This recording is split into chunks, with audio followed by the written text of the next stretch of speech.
Friends, কেমন আছো তোমরা সবাই? আশা করি সবাই খুব ভালো আছো আর আমি ভালো আছি।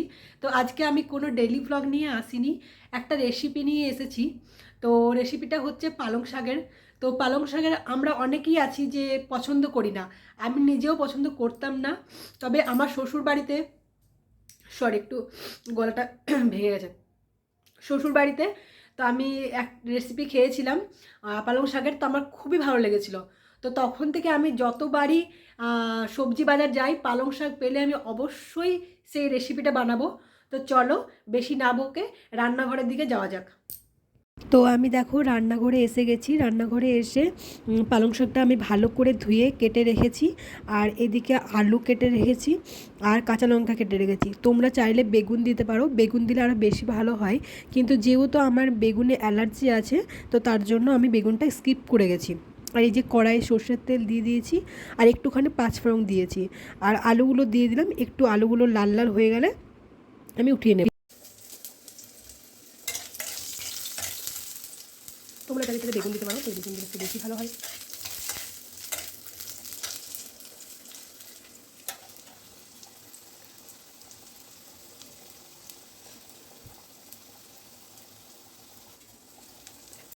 আলুগুলো যেহেতু লাল হয়ে গেছে তাই আমি কিছুটা মুসুরির ডাল আর মুগ ডাল নিয়ে নেব। তোমরা তোমাদের পরিমাণ মতো নেবে, তবে আমি ডালটা একটু বেশি দিই আমার একার জন্য। আর এই ডালটাকে আমি একটু ভালো করে লাল লাল করে ভেজে নেব।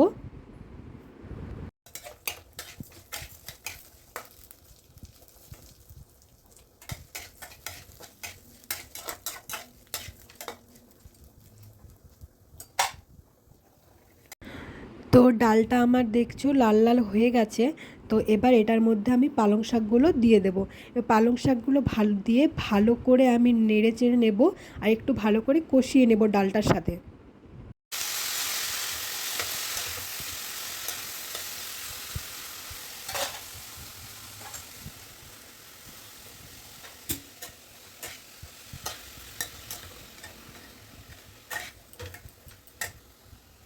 তারপরে কাঁচা লঙ্কা তো দিয়ে দিলাম যেগুলো কেটে রেখেছিলাম। এবার আমি পরিমাণ মতো নুন দেব, আর আমার যেহেতু একটু ঝাল বেশি পছন্দ হয় তার জন্য আমি একটু লঙ্কা গুঁড়ো দিয়েছি, আর পরিমাণ মতো হলুদ গুঁড়ো, আর একটু ধনে ধনে গুঁড়ো দিয়েছি।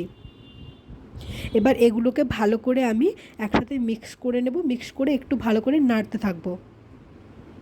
তারপর সেটাকে নেড়ে আমি কুকারের মধ্যে করে দিয়েছি, কারণ কড়াইয়ে তো অনেক লেট হবে আর অনেক গ্যাসও পুড়বে, তার জন্য ওই সব কিছু আমি কুকারের মধ্যে দিয়েছি। এবার আমি পরিমাণ মতো জল দিয়ে দেব। তো জলটা দিলে তারপর আমি কুকারের ঢাকনা লাগিয়ে দেবো, লাগানোর পর 4টে সিটি দেবো, মানে যাতে ভালো করে আমার সব কিছু ডাল আলু যেগুলো আছে ভালো করে যেন ঘেটে যায়। 4টে সিটি পড়ার পর আমি কুকার থেকে আবার কড়াই নামিয়ে দিয়েছি, আর গ্যাসটা অন করে রেখেছি। জলটা আমি একটু বেশি দিয়ে ফেলেছিলাম, তো যার জন্য আমি আবার গ্যাসে চাপিয়েছি। আর আলুগুলো তো ঘাটবে না, অনেক সেদ্ধ হয়েছে, তো সেগুলো একটু আমি খুন্তিতে করে ভালো করে ঘেটে দেবো, যাতে পুরো মানে মাখা মাখা একদম পুরো ঘেটে যায় সব কিছুর সাথে। আর একটু জলটা কম করে নেব। জলের পরিমাণটা কম হয়ে যাওয়ার পর আমি একটা জায়গার মধ্যে ঢেলে রেখেছি।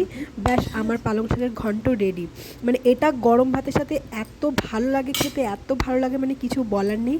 তো ঠিক আছে, আজকের ব্লগটা আমি এখানে শেষ করছি। আবার কোনো নেক্সট ব্লগে দেখা হবে। টাটা।